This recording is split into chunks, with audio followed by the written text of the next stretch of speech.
Ito na, ang moment of truth. Tignan natin kung problem solved na ba itong issue natin sa Honda Prelude about sa kanyang charging system. So, bigyan ko kayo ng maiksing kwento kung anong nangyari, kung bakit natagalan. So, ito, yung Japan surplus na alternator. Yan. So, ito po yung atin. Ito, nakahuyag na.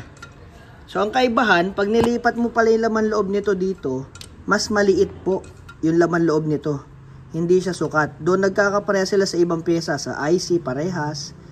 Yung position nung pinakalagay ng mga socket at saka nung live wire, parehas. Yung pinaka-rewind sa gitna, yung may tanso, yun yung kaibahan niya dito. So, ang problema, ayan, wala tayong mabiling pang Prelude na H22. Sobrang bihira. Wala na nga tayong makita kahit brand new na nga, okay na. Kaya lang wala. So, ang nangyari, ang madaming available sa market ay itong pang Honda Civic at Honda City na 90s. Yan, maraming Japan surplus nito. Ang mumura lang, 2,000 plus meron na. No? So, makikita nyo nga lang, yung tenga, magkaiba. Ayan, no? Ito, 12 o'clock yung isa. Nasa 7 o'clock yung isang tenga. Yung isa naman, tapatan. 12 o'clock, 6 o'clock. Ayan.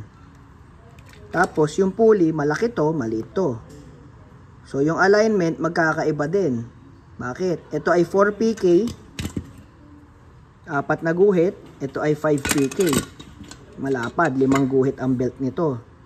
Ang kagandahan lang, pwede mong ilipat yung pulley na ito dito. Kasi magkasukat sila nung pinakagitna. Ayan o, 10mm. Dito rin, 10mm din. Yan. Pero ang ginawa kong final, hindi po ito kinabit. Back up lang po ito. Ang ginawa kong final ay ito. So, Japan surplus, pang Honda City, Honda Civic na 90s na high ampere. Kagaya nung nandun sa sahig. Yun ang ikinabit ko. Ang ginawa ko, binakitan ko lang muna.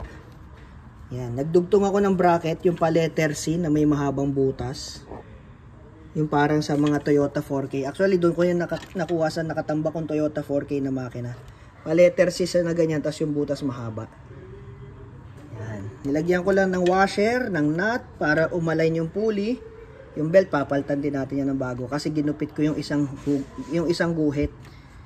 Diba 5PK ang belt natin? Ginupit ko yung isa. Para lang matest muna.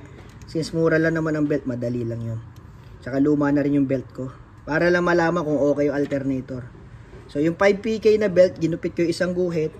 Ginawa kong 4PK para umalign. Yan. Nung nakuha ko na yung tamang alignment dito sa inner,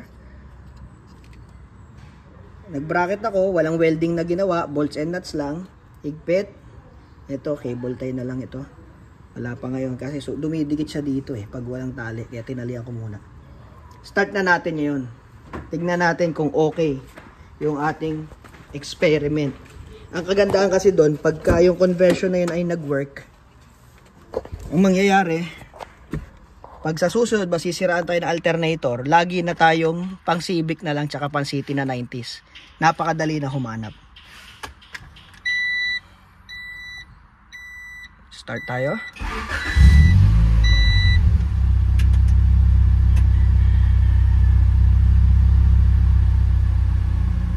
Kung mapapansin nyo, kalahati yung temperature. Bakit? Yung unang test ko, sumablay. So, yung alternator na pangalawa, yun yung tinesting ko naman. So, ang RPM, below 1,800, tama lang. Ilan ang charging natin? 14. Ayun, makikita nyo. Tanaw ko rito Menor, 14 volts. Walang ilaw, walang fog light, walang aircon. So buksan natin ang aircon. Ayan, bukas na ang aircon. Buksan na rin natin ang ilaw para hindi pa balik-balik. Saka fog light. Pailaw na. Pailaw. Saka park light, syempre. Naka-fog light na rin yung dilaw natin. Yan. At naka-aircon. 13.8 mga kaibigan. Gumagana yung dalawang fan. Ayos na. Perfect ang charging. Maglulus lang ng wire. Ayos. Okay na. Problem solved na ito. Observe na lang natin sa mga susunod na araw kung ano mangyayari. Pero at least nakita nyo naman, parehas na siya nun doon sa ating Mirage. 13.6, 13.7, nakabukas lahat. Ayan. Okay na yan. Hindi na nagda-drop ng 12. Luwag. Ayan. So napakaganda na yan kumpara doon sa pinakauna natin. Kung napanood nyo yung pinakauna nito, 12.4 hanggang 12 volts flat pagbukas lahat. So malaki improvement. Goods na yan. 13.8, 800 RPM. Ayos, test drive na tayo.